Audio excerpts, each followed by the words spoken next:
Hello, everyone, and welcome to another episode of the Overcoming Chronic Illness podcast. My name is Dr. Brian Rade, and I'm a naturopathic doctor.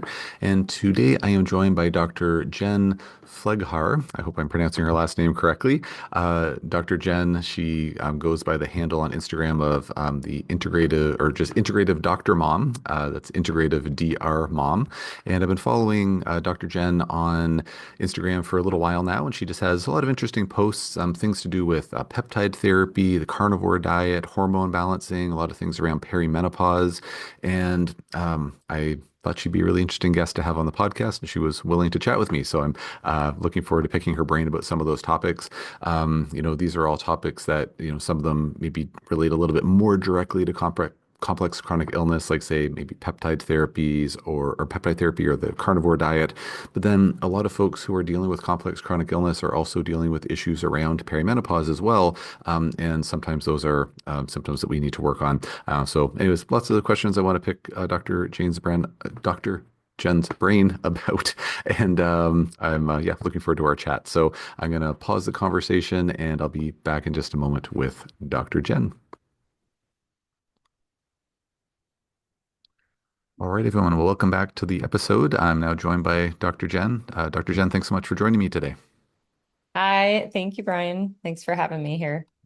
My pleasure. I have lots of questions to pick your brain on, but would you mind just giving the audience a quick little overview of who you are and what you do, and just get us acquainted with you, please? Yes, absolutely. So, first of all, I'm a wife and a mother. I have four children, older daughter, and then three very active boys. And anyone out there with three boys, as you know, Brian, they're just very active. So we recently moved to Middle Tennessee. We're outside of Nashville, and we have a mini farm. We're trying to, raise chickens, and we'll probably have some mini beef cows and maybe a fluffy cow. We'll see. And my background is in conventional medicine. And I went to medical school. I wanted to be a DO. I met a DO in undergrad, and she was so cool. I actually met her in a gospel choir class, and she told me how DOs thought that the body was all a whole and that structure and function were related, and really looked at the body differently. So I went to DO school. I learned a lot about OMT, osteomanipulative therapy and medicine. And when it came down to it, though, it was still, we had to take these tests. We were still groomed by, big pharma, I would say, looking back at it. And we still looked at a complaint and a disease and a medication. And it was a little bit better than, say, MD school, in my opinion, but it was still not looking at root cause medicine. So I went to emergency medicine residency. I was working in a local ER straight out of residency. Loved it. Really enjoyed that emergency room. It was a level 2 trauma center, but I was seeing the same patients over and over again. I remember this one patient literally had 10 CTs a year she would get of her abdomen because she would have abdominal pain. So I sat down with her. I'm like, come on, like, this is going to give you cancer, getting all these CT scans. She was following up with her doctor, but I started talking to her about her diet and her sleep. And I went back from work that day and I told my husband, I'm like, I have to go back and do an integrative medicine fellowship. I read about this stuff. I love reading. I was getting, into Lyme and connecting that to all the dots of chronic disease. I was looking at gluten and how it affected our diet and inflammation and our gut health. And I went back and did a fellowship in integrative medicine. And that's where I'm at now. Had a brick and mortar practice for 8 years, serving the community as an integrative medicine doctor. And now I serve people virtually. So I see patients virtually now. And we moved down to Tennessee from Ohio. So that's a little bit about me. I'm very passionate about medical freedom and women's hormones also. Awesome. Well, that's a great backstory, and it's wonderful. We're just always trying to help folks as much as we can, and that sounds like a really great path forward. Um, I want to ask you about hormones. Maybe since you mentioned hormones, I'll segue into that. I have a few other topics I wanted to chat with you about. Just before I get into any other questions, though, I'll just quickly remind folks, like with every episode of this podcast, nothing that we're saying should be construed as medical advice. This is all for informational purposes only. If you need medical advice, please talk to your healthcare provider to get that advice.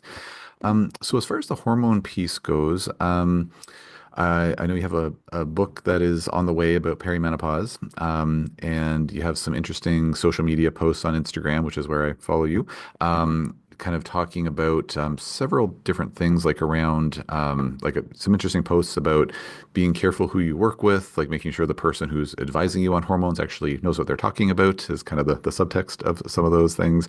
Um, Maybe would you mind telling us a bit about your book that's coming up, and then also maybe some of the I don't know, maybe like misconceptions or myths, or like maybe just top like couple of messages, if you could get that out into the ether, what or to the masses, what would you relay about hormones in general, please?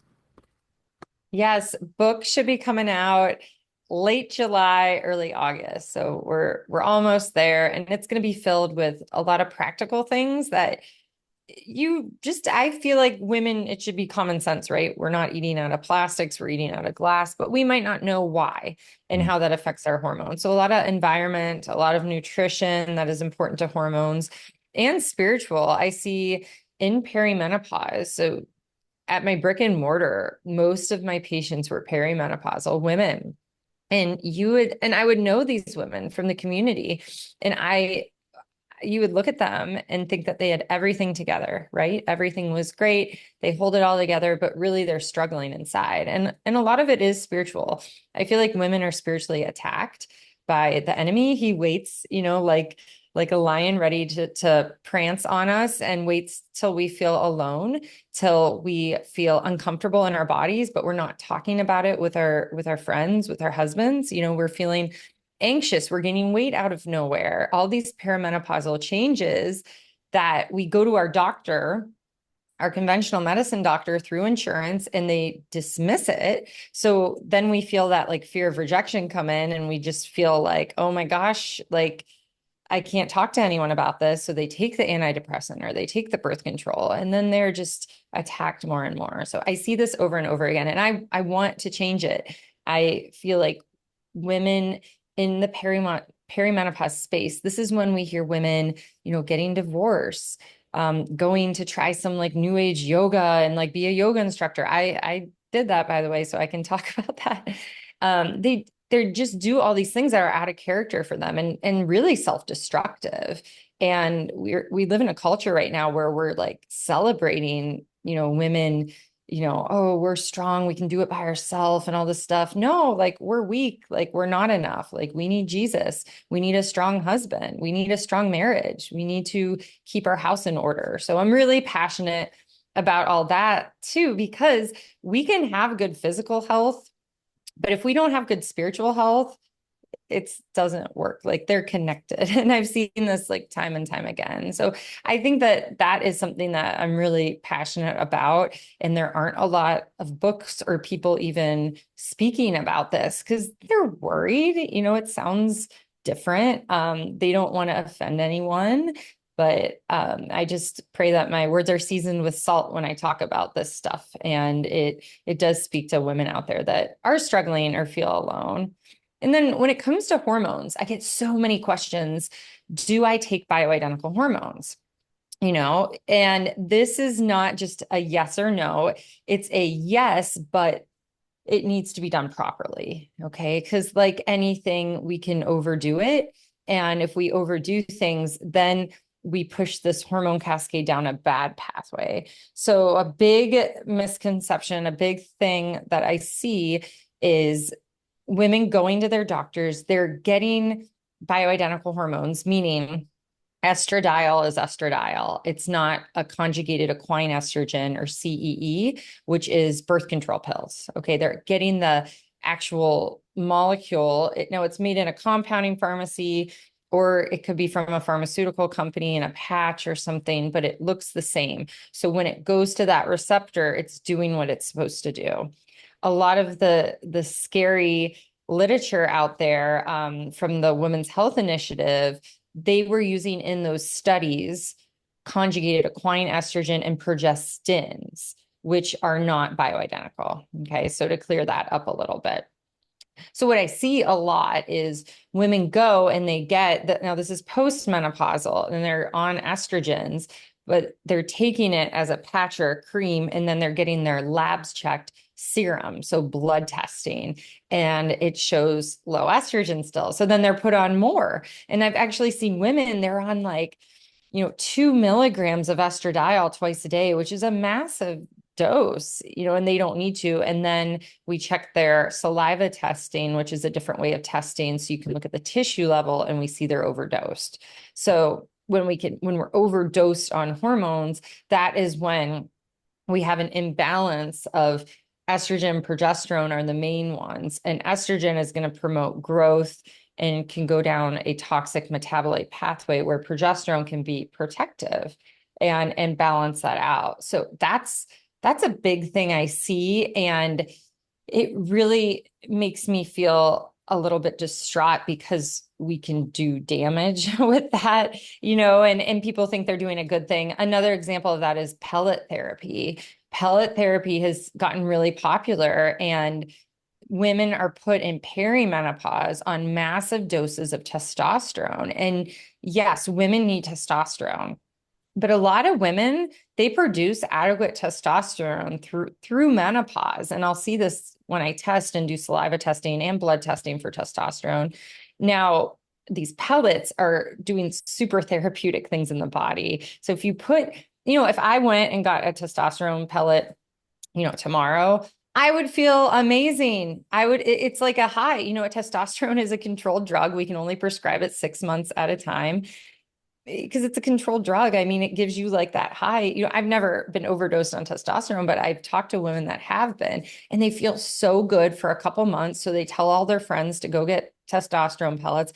And then what happens? They crash because our body freaks out and is like, this is way too much. This is super therapeutic. And then the other concern, if we have any hormones out of balance to the other ones, we can have consequences like high testosterone with low estradiol can produce cardiac effects and increase risk for cardiovascular disease. So all these things need to be in balance. So I think women, when you have the knowledge, you can ask the right questions, you can get the right care from the right provider and work as a partnership. And then the benefits outweigh the risks for hormone therapy. As far as like when you're working with folks who are using bioidentical hormones, which sounds like it's a very large part of what you do, you mentioned about salivary testing. Could you speak to why the salivary testing would be more useful to track patient levels or progress or whatnot versus, say, serum testing?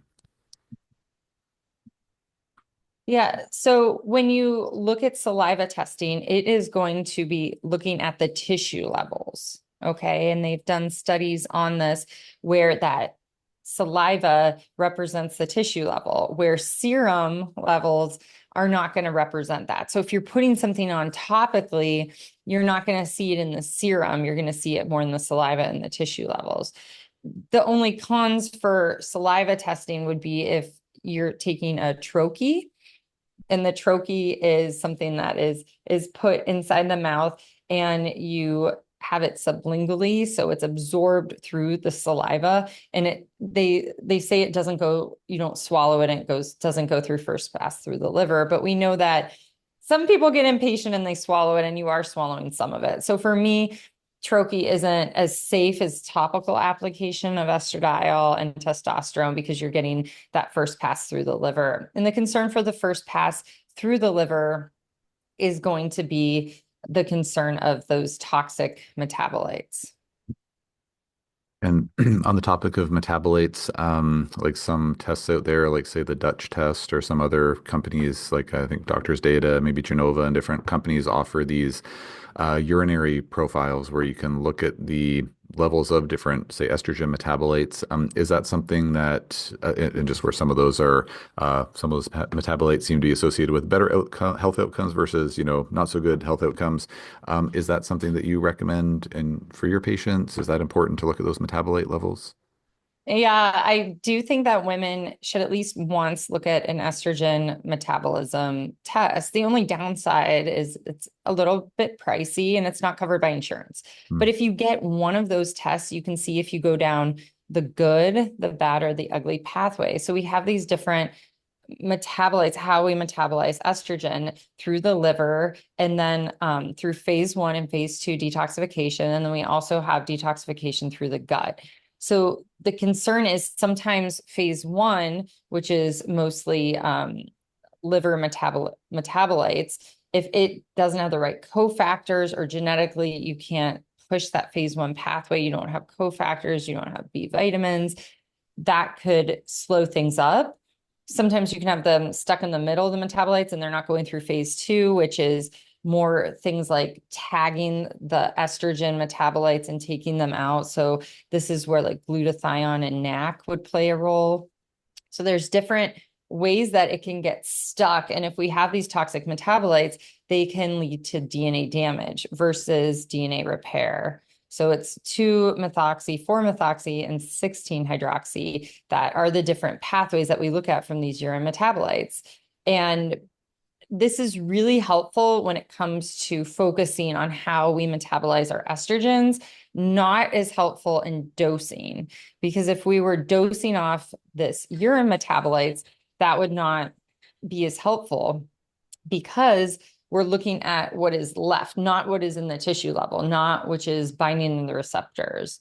So that's where this can kind of get confusing because some people are dosing off of urine metabolites and only dosing off urine metabolites. Urine metabolites should be used as like another tool and to look at how we're really breaking down estrogen in our body and how we could mitigate negative breakdown of estrogen. And that's where you look at things like liver support, supporting the liver with cofactors, things like milk thistle, artichoke root, dandelion root, all of those things to support our liver health.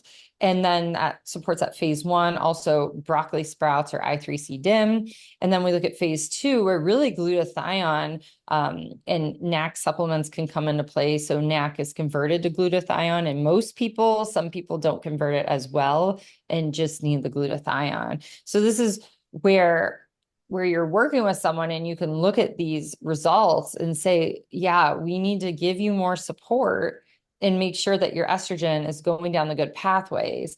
And then also, if we see someone in there genetically, they go down that bad pathway, well, maybe you talk to them about, we really need to avoid endocrine disruptors. So anything that is going to disrupt that estrogen receptor, things like plastics, things like phthalates, parabens. So that's anything that has fragrance in it could be a problem. Alcohol, this is what broke my heart. I don't know if you saw this, Brian, but alcohol during the pandemic, it was like the cool thing to do. So I was in Ohio at the time where Ohio is just really gray in general. So people, their immune system is busted during the winter. Their mood is busted. It's not good. Their vitamin D is low, so their immune system's low. So then everyone was doing and taking pictures and putting on their social media of this wine down with DeWine or wine with DeWine, where they would watch, him addressing the state, which, was all negative and fear-based, propaganda, all of it was. And then they were drinking their wine during it. And I'm like, oh my goodness, if you wanted to do anything for your immune system, you would not drink alcohol and especially sugar alcohol. Mm. But also, we're impacting how estrogen is broken down, right? Mm. And that concerns me with looking at breast cancer because we know cancer is a breakdown of our immune system too. So alcohol, the pandemic, all this stuff. I mean, I haven't looked or I don't think anyone's researching this, but I bet you breast cancer is going up and they're going to blame it on, oh, no one was getting mammograms during the pandemic. No, we literally, we're letting fear creep in. Our immune system was down. We weren't social around people. And then alcohol sales went up and people would get takeout all the time. So it's like, all these things, they all play a role, and it's not to stress anyone out. and think you're doing it wrong. It's just so you're aware, so you can start doing little bits at a time for your health to prevent disease.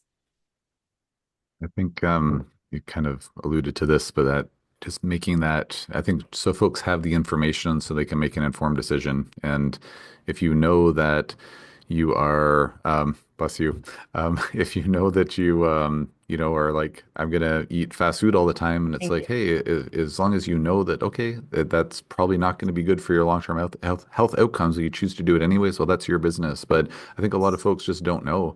And like even around alcohol, especially things like red wine, it's like, I remember years and years ago, it was like lots of newspaper articles like, oh, red wine's good for you, it reduces your risk of this and that. But it's like, yeah, but then when you control for the alcohol components, like at least I know here in Canada, at least, now like the recommendations are like for women in particular to have like, not more than like, I think one drink a week or something like that. Like anything above that is like, it will increase your risk of breast cancer, maybe other cancers as well. So, I think there's just, but then not everybody got that memo. So yeah, it's just, having these conversations is important so folks can like learn about what's the most updated understanding of things. Then, you make your decisions from there. Um, I was wondering around the just metabolism, the hormone metabolism again. You mentioned a bunch of different cofactors for, phase one and phase two, which is great. I'm just wondering if you think it's important to know about a patient's overall methylation status, like, whether doing a genomic profile to see like how their various methylation genes are looking, or, doing like a serum test to look at methylation cycle metabol or component levels are looking like. Is that something that you look into, or not super important in your experience? Uh, I Yes and no. This one's tough because there are a lot of different genomic tests out there, and you'll have to comment on which ones you use. I like there's a new one, Intellex. It's a DNA test, and it looks like at all these different cofactors, right? Some people, when 23andMe was big, you could get that, and then you could look at all of your SNPs, or single nucleotide polymorphisms. And what these SNPs mean is that you have these cofactors. So these cofactors, like MTHFR is a big one, it helps move this pathway of methylation. Okay. And if you have a SNP, or this, basically genetic polymorphism, it's going to slow it down. Okay. So say someone their genes are great, they're operating at 100%. If you have an MTHFR mutation in one of those SNPs, you might operate like 10 or 20% less.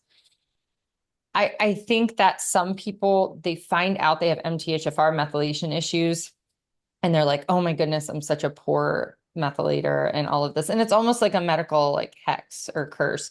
I think that most of us, and if you look at the data, most of us do have some sort of MTHFR SNP.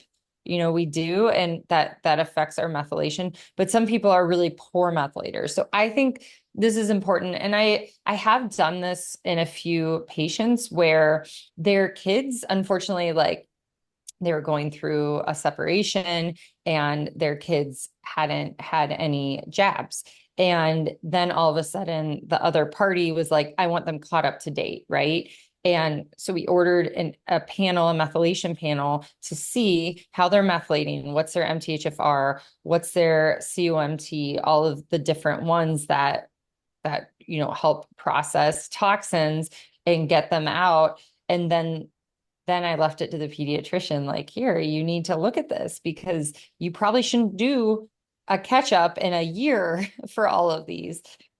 And we do know that some people, I like to think of two garbage bins. Some people, their garbage bin gets to the top and they take their trash out, and they're good at emptying that trash. But then you have some people where their trash gets so full, but they can't empty it as fast. So it overflows. And that overflowing is symptoms. That's PANS-PANDAS, that's autism, that's migraines, that's poor gut health. So it's all these different symptoms spill out, but we're not looking at that root cause. So getting those genetic markers can help, but I have seen people where they're like, "Oh, I'm just such a bad methylator and there's nothing I can do." And like, no, no, no. You didn't know that piece of information. Think of it as empowering and you're going to make better choices. Like we were talking about earlier, you're not going to drink a bunch of alcohol every night. You're not going to have a glass of wine to go to bed. You're going to make sure you eat nutrient dense foods from local farms and not stuff that was picked 3 weeks ago and doesn't have any nutritional value and it's coming to your grocery store.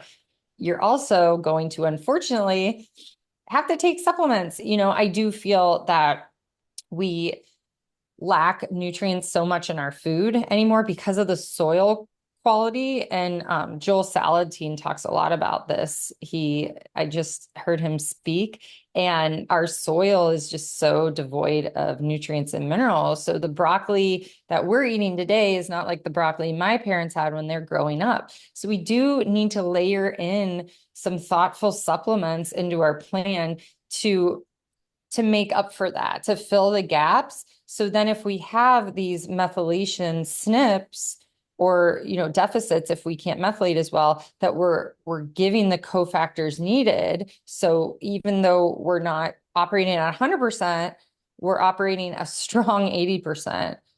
So I mean, it can get confusing out there. And I really suggest, if you are going and getting some of those panels, that you're working with a doctor that reads those panels, that has taken courses on the panels and know how to guide you and what to focus on and maybe what you could focus on later or it's not important, right? And it's almost like a triage. And I think with functional and integrative medicine, you need to have someone that has a gestalt or this experience that they can really point you in the direction of, this is what you need to focus on now. We'll bring this in later, or we're going to do baby steps, because I know from experience, if you get overwhelmed, if I overwhelm you and tell you too much to do at once, you will do nothing, because that happens a lot too.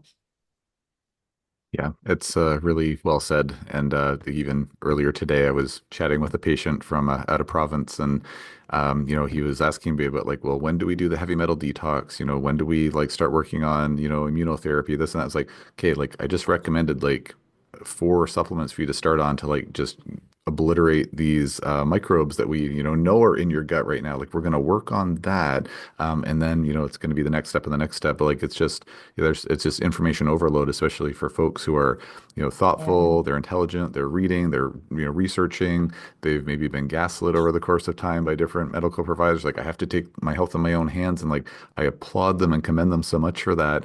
And that's probably what brought them to my doorstep or your doorstep in the first place. But then, at the same time, like we need to have like a reasonable roadmap moving forward and being kind of discerning. So I like that Gestalt reference there. That's very brilliant. I would like to talk to you about a couple of other topics, just because I know we've only got so much time and we've spent a lot of time on hormones here. So if you don't mind, I'm gonna just pivot a little bit here, because I did want to talk to you about peptides, and I'd like to talk to you a bit about the carnivore diet as well. Maybe as a quasi, well, maybe not even so quasi, but a bit of a segue question that's still kind of hormony because it is, but kind of getting into carnivore. You had a post on Instagram a little while ago, and it was about natural methods to help boost up your GLP-1 level. GLP-1 for listeners is glucagon-like peptide. Folks out there have no doubt heard about drugs like Ozempic and the other versions of semaglutide. And while those medications or those peptides can be very positive for some folks, maybe it's a bit of a double-edged sword sometimes. So could you comment on, please, natural ways to boost up GLP-1, and then maybe segue that into carnivore diet, meats helpful and important, and maybe any thoughts about semaglutide injections if you want to work that in there, if you have an opinion to share. Yeah. Oh, yeah. I always have opinions.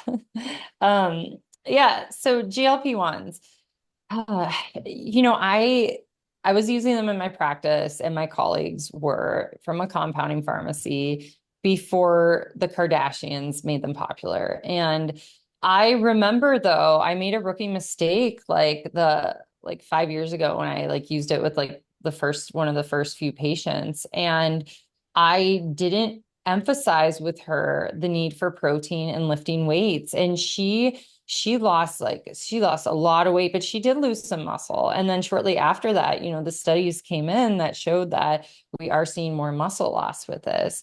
And we're going to have muscle loss if we're not triggering use of the muscle and if we're not having adequate protein, because we know muscle, breaks up, builds down. So now when I have patients on GLP-1s, I go low and slow. I don't want them being so nauseous they're not eating. I don't even want it to look like they're taking a GLP-1. I feel like that is shows if you're going to an experienced doctor or not. If you're on a peptide, if you can tell you're on a GLP-1, you're not doing it right. If you're getting like Ozempic face and Ozempic butt and all the things, right? So we want to go low and slow. What we're doing is we are reversing the insulin resistance. And I've seen patients that have literally tried everything with the exception of stress. Okay. And this is where I work with so many perimenopausal women. They are so stressed out. They they're so stressed that it's basically triggering insulin resistance in so many of these women, and they have a lot of trauma that they're not dealing with. And this is where the spiritual part comes in, and they need to give control to God and pray and just give it all to God, because coming from a recovering type A personality, which I'm still a little type A, but I'm trying to recover.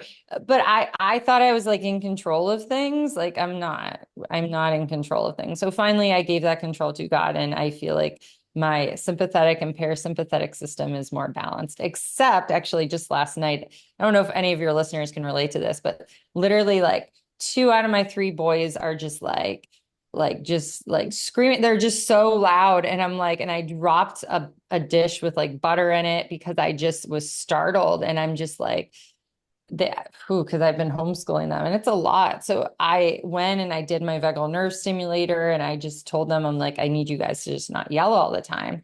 So we need to know our boundaries of stress, because I know when I'm stressed, that is going to be catabolic. That's going to break down muscle. That's going to make me insulin resistant. That's going to have me crave sugar, and all of these things that are bad. So women, when they have this stress, they are going to get insulin resistant, and they're going to try to work out, and they're going to try to diet. We check their fasting insulin. It's high. We check a continuous glucose monitor. It's not good. Now, sometimes we can naturally stimulate their GLP-1s. We can help reverse insulin resistance, have them lift weights, have them fast. So fasting helps increase GLP-1. There's different things we can do. We could give Anchormansia, which is a probiotic strain that does help increase GLP-1. So we can try these things, and sometimes fixing the gut, giving more Anchormansia, which with leaky gut, Anchormansia is low. It is a mucin-loving, mucin-producing bacteria. And if it's low in our gut, it's hard to get up.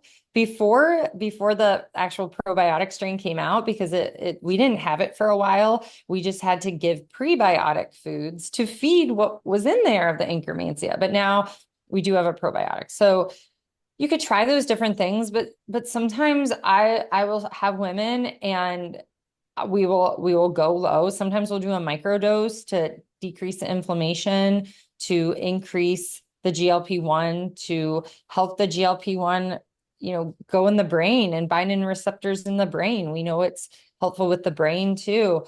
Really decreasing inflammation also. Now, the side effects that I see are when it's dosed too high. So when it's dosed too high, you're so nauseous, you can't drink anything. So you could end up in the hospital for electrolyte abnormalities and kidney problems. So some acute kidney failure, that's happened before. If you're getting it from a place that is not appropriate, or not a compounding pharmacy that is regulated, because they can be regulated or not. If you're not getting it from a good source, you could get pancreatitis. You can get all these different side effects. That's happened. I was talking to my compounding pharmacist about that. She's heard those stories. If you are on too high of a dose and you're so nauseous and you're not eating, you're going to lose muscle mass. And if you're on that high dose, you're going to get constipated and possibly even gastroparesis, which is when the stomach basically gets paralyzed and doesn't function well. So these side effects I see more at really high doses. So if we start at lower doses and I try to have patients on it a few months and then they're off or take a break, or we go down to the microdosing if they think that it's really helping for their inflammation, which I see a lot. And then we look at pros and cons because there's other things like low dose naltrexone we can use for inflammation instead. So we leave it up to the patient and how they do. But I've seen it really help women in perimenopause if they are hitting the protein and the weights. And I tell them, I want you to eat 30 grams of protein with each meal. I want you to hit 120 to 150 goal of protein. Make sure it's good animal-based protein with leucine because we need leucine to trigger that muscle growth. And then lifting weights, at least 3 times a week. 4 would be best. They can add some creatine in there. Another peptide that I will stack with the GLP-1 is a plant-based peptide called Peptistrong, and it's from a fava bean. And this is coming from Nutrivus, which is in Ireland, and they're looking at plants and deriving peptides from plants. And this one's studied for maintaining muscle mass. So that's that Peptistrong, and it's in a few commercial products out there. So that one pairs nicely with the GLP-1. If you don't mind giving yourself more injections, you could do a growth hormone secretagogue that pairs well with a GLP-1 because the growth hormone secretagogue, dose it at night on an empty stomach. You can do a dose also during the day, but most just do it at night. Help secrete your own natural growth hormone, and that will help support muscle mass while you're on a GLP-1. So there's different things to do. I think I saw a statistic that like 1 in 3 Americans have tried or been on a GLP-1. So as yeah, so right. And they're not talking about now I can tell, I don't know about you, Brian, but like if I'm on someone's Facebook and all of a sudden they lost like 50 pounds and they just look like they don't have muscle mass, I'm like, oh, they were on a GLP-1, but not the right way. And that's scary. That's scary for women because after age of 40, we're losing 1 to 2% of our muscle mass a year. And it's harder to gain muscle as you age. So that's like the word that's like not anti-aging, that's like pro-aging. So if 1 in 3 people have tried it or are on it, shouldn't we know how to do it the right way and make sure that we're using this as a tool, but also using the right tool for what we want it to do? So I think that with that peptide in particular, I'm not polarized like it's good, it's bad. It's good, but it can be bad. So we have to be good stewards of it, like anything in medicine. It's really, really well said. I'm just curious, you mentioned that fasting was one way that we can naturally boost up our GLP-1 levels. Are we talking like intermittent fasting? Are we talking like a 3-day water fast? Like what kind of fasting would you be generally talking about with your patients to help with that? For women, I usually recommend for fat loss the 36-hour fast. So men could do it whenever. Women that are premenopausal, I would want them to fast in that follicular phase the first 2 weeks of their cycle. I don't like women to do really long fasts the second half because it can stress out their body. I want to preserve progesterone. I don't want them to be stressed. So I would say 36-hour fast for weight loss is what I'd usually recommend. And then have that in the first 2 weeks of their cycle. And it would be a water fast. But when I have patients fast, I'm like, have electrolytes, just test the electrolytes with a continuous glucose monitor, make sure it's not raising your blood sugar. Mhm. And since we've talked about couple of peptides there, are there other peptides, like say outside of the weight loss realm that you work with on the regular? Yeah, I love BPC 157. Right now, it's not available for injection, but it is available oral and really great for gut health and inflammation. The injectable is really great for tendon health and just injury. I missed that one. And compounding pharmacists are being creative and coming up with one similar to that would do the same thing. But for now, oral BPC 157 is really helpful. I like to pair that with KPV. KPV is great for inflammation and also good for gut health. KPV also, I really like using it with patients that have mold going on or in like sears going on that have a lot of inflammation. It can really calm that down. So those are two oral peptides that are really nice ones. Another peptide I like, PT 141. This would be great for women and men, women in perimenopause, women in menopause, any woman that is like stressed, so they don't have a libido, right? And it's interesting because a lot of the time I'll check women's hormones and their testosterone's fine. Like every woman wants to blame their low sex drive on testosterone. And I'm like, well, like the labs just don't show that because it's stress. Like a big cause of low libido is stress. And we work on that with adaptogens, of course, and stress modification, behavior techniques. But PT 141 with a little oxytocin, you can get that mixed up at a compounding pharmacy and it's intranasal 30 minutes prior to, activities.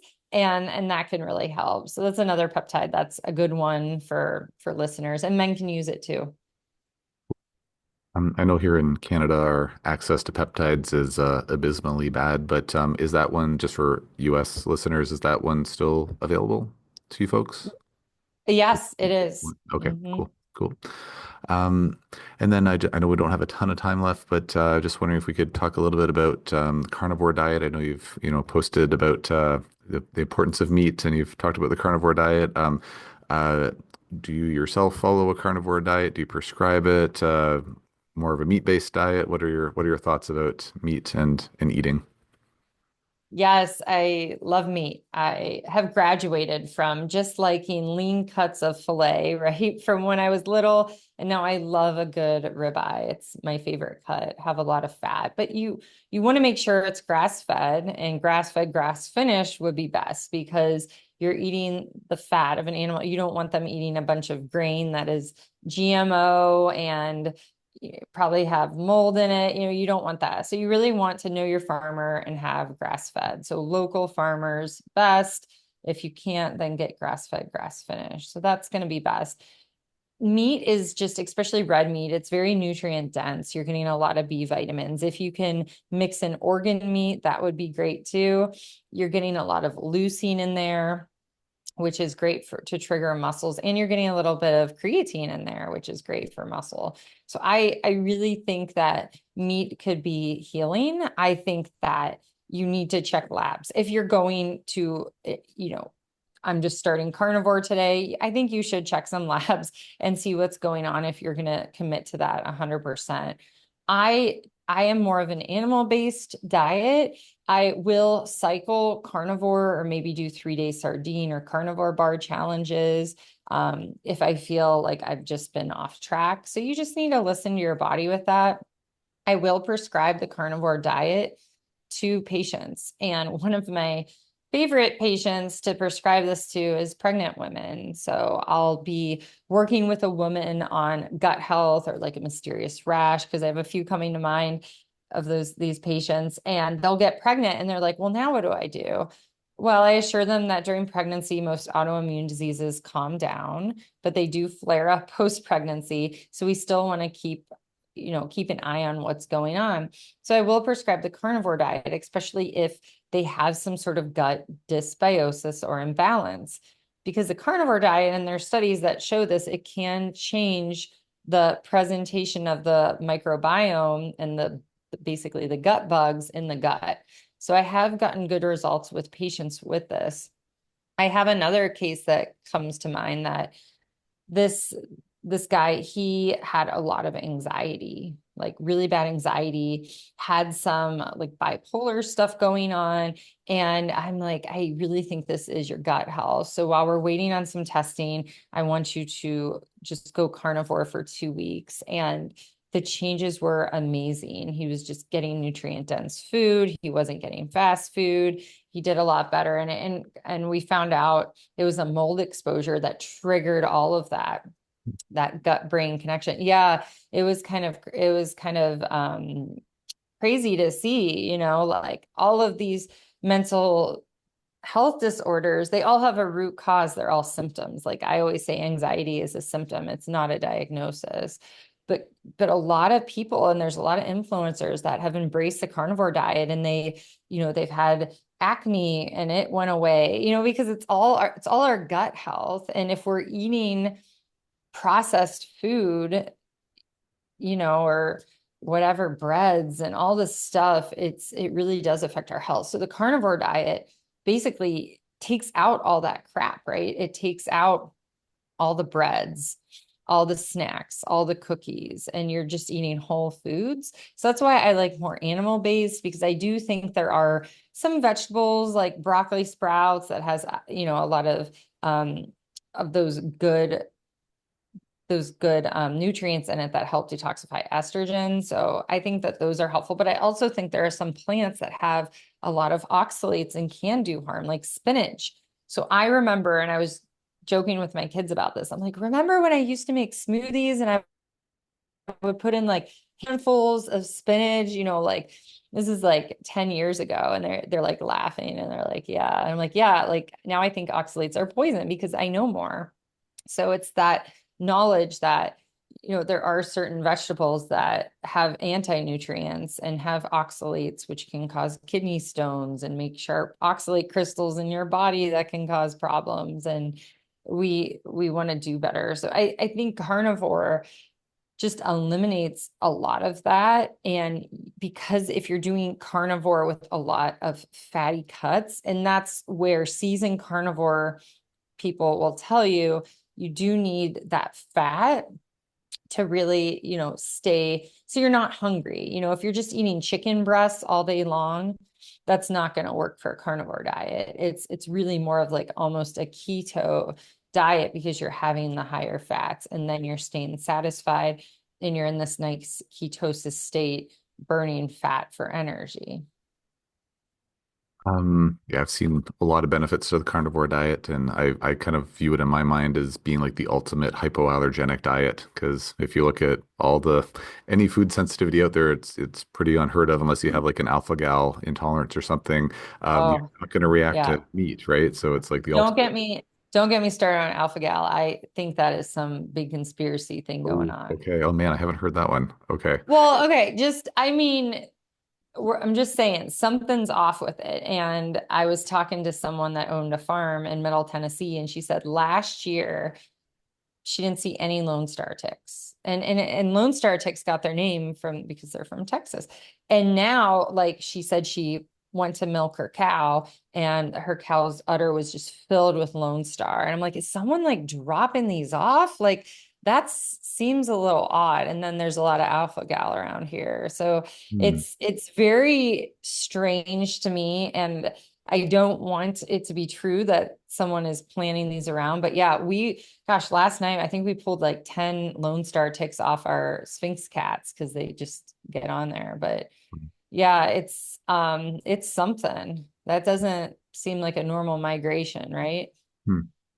Yeah, I don't know anything about it, but that's interesting. Well, hopefully Canada doesn't get them. I hope so too. It's We're a pretty long far and from it's too Texas. cold.